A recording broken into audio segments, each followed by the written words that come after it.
pigeonholing. We actually needed to look up the word. Can you put an artist in any form of box, categorize him and say, you are metal, you are opera, you're whatever? Well, what is your take on that? That happened a lot, I think. Yeah. There are people who like to be in one box or in one pigeonholing, but I rather not. I mean, what I always say is I want the whole bread from the top till the bottom. You know, I like to be all kinds of things. I think it's boring to be only an opera singer or only a metal singer. What I'm concerned, it's more that you know, I like to act. I'm in several movies and television shows, and you know, I like all kinds of things that has to do with the theater. You know, with to be an artist, and so I prefer to say that I'm an artist and not a singer. Of course, I'm a singer, but I'm also an actor and also a painter and also you know, all kinds of things. I was before I started singing, which is a long time ago. I was 16 that I did my first operetta with my mother in the amateur corps.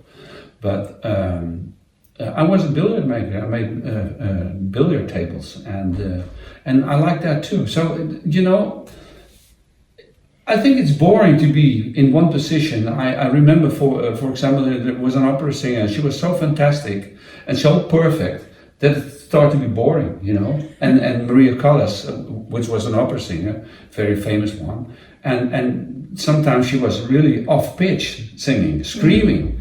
I loved it because it was so honest, you know. And so she was maybe trying to get out of that box. That she was so much in. Yeah. Exactly. She also made some movies. Yeah. There you go. So do you think that your career would have been different if you would have been boxed? After you made billiards, you started to study opera, you would have become an opera singer. If that would have been the only thing. Well, what I was, of course, I was an opera singer, or I still am an opera singer, but I do a lot of other things. Well, if I should be in only one box as an opera singer, I think I never had met you. I never should sing the Phantom of the Opera. No. You know. So thank God I'm not only an opera singer. No, absolutely. I agree. I mean, me too.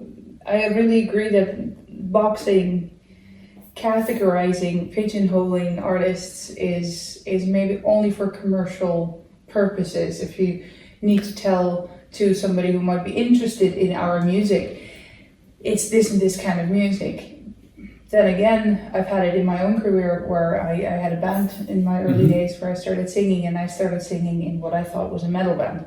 And we made metal, and we started releasing our first album. And then people started calling it gothic. Gothic. What's gothic? Exactly. So I started listening to other bands that were also categorized, boxed as gothic. And I was like, that's nothing like what we do. And they don't look like us. There are similarities, yes. Okay, so it could be that fans of that kind of music would appreciate us too, but we are not like that, and I am not like that. Yes, you are a gothic singer.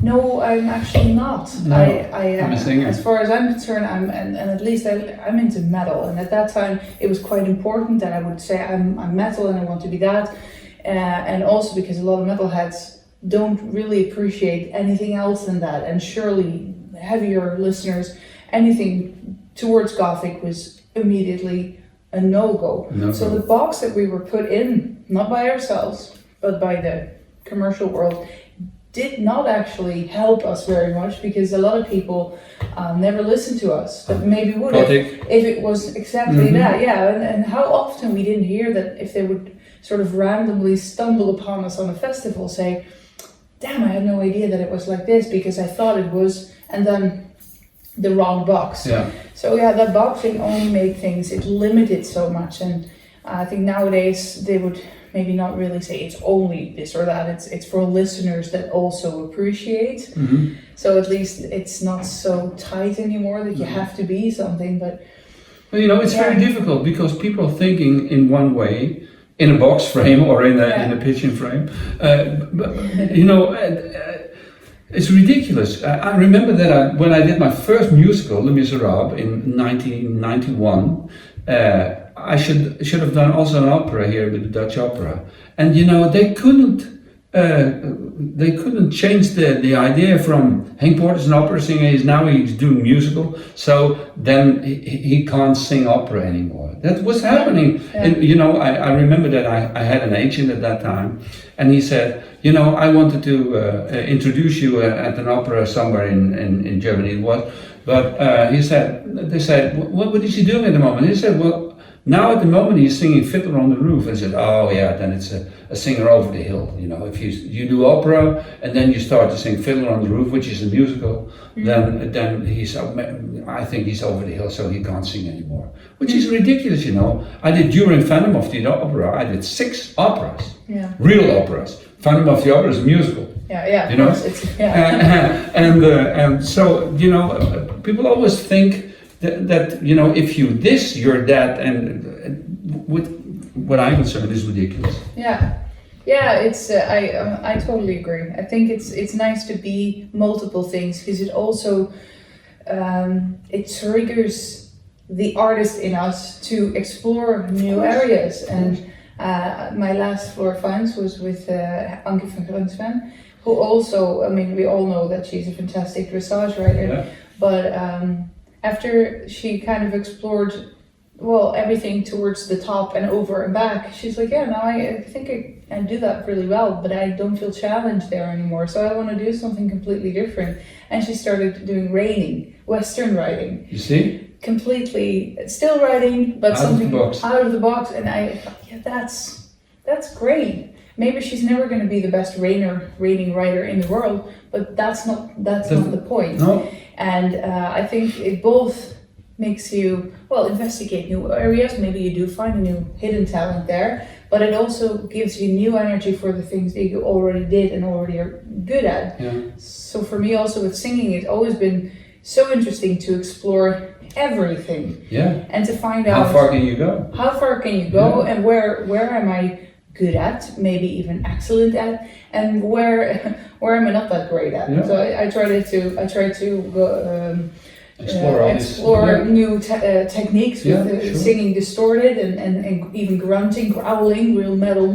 What do you think when I had to sing for you Sound of Silence, and I had how do you say the grunt? Is it grunting, or what do I do? Distorted singing. Distorted singing, okay. And I never did that before, so I went to my teacher and said, listen, I have to do this and this and this, and I let him hear the Sound of Silence of Disturbed, and he said, well, okay, let's do it. So I really had to learn it, and I learned it quite quick actually, but it was a challenge. It was a challenge, I think if I gonna sing an opera aria for an audition somewhere in the world for an opera house, they say thank you very much and next, it's impossible to do that. But it was so much fun, to discover that you can do this also with your voice. Fantastic. I had the same experience. Like I think I can do it, and yes, I can. However, for me, it still feels like I'm never going to be the best growler in the world. There are men and women both who just exceed. They are fantastic in that, and if they would sing like I do, probably less good, just because they're so good in that, but probably good in singing too. And I have the other way around, which is fine, but at least it was cool to explore new stuff. And if I would have followed the purely classical steps as well, as I also had lessons on the conservatory, there was one teacher there who fortunately was not my teacher, who heard me sing while I was being taught by my own teacher, Edward Hoepelman. His colleague was in the room, and she was like, yeah, that's great, but what you do with your voice is not possible. So just so you know, if you ambition a real career with opera, then you better forget about everything else you're doing, because you'll never be able to sing opera. Well, I'm happy I never listened. Thank God. So stupid. How stupid. That's really thinking in the box. That's not to the max. Absolutely, that's to the max. Exactly. It's ridiculous. And ridiculous. And who says that, you know, my daughter just started on the conservatory, and you know, and she sings musical songs and other songs, and she has a really fantastic voice. Every father said that, of course, but well, really, she's got the genes. I think so. Really, she can sing. But now she started really, you know, to go into opera, and she started to sing real opera arias, you know, and I think it's great. But you know, think out of the box. Don't go only this or that or that. You know. No. Explore. You know. Yeah. I think that's fantastic. Well, then I think that's a wise advice for everybody that's been watching this video.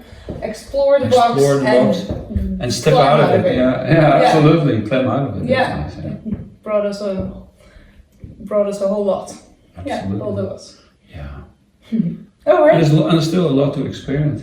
Yeah, it never stops. No. Well, that's good to know too. Yeah, you know, my tax advisor, you know, he saw a list of somebody from Texas, and he said, vocal lessons? Do you still need vocal lessons? Yeah. Do you think, how stupid can you be? You know, come on. Of course I need vocal lessons. When I was a carpenter or a billiard maker, I had to be sure that my saw and my instruments were sharp. Yeah. You know, so my voice has to be sharp as well. You know? So I take at least once a month a vocal lesson. Wow. You know, not to learn, well, of course to learn, you know, you can improve your technique always, but also, you know, if you sing so much, you know, you should be careful and take care that you don't make mistakes, because when you get tired, you know, you start to compromise, and that's always dangerous, you know. When I did Phantom of the Opera, I did 7 shows a week, so then you have to be careful. Yeah, absolutely. Maintenance is important. Absolutely. And maybe boring, but definitely important. So Yeah. that's another wise lesson. That's a bit more in the box. Ja, blijf even uit de kamer, Suze. Thank you so much for watching. Thank you so much for You're welcome. in Floor Finds, Henk. Yeah, Super fantastic. nice. It's really weird for me to talk English with you. Absolutely. So me we go too. back Yeah. to Dutch. He does Amsterdam Dutch, and I do something else. Something else. We go back to that. All right. Bye. Bye.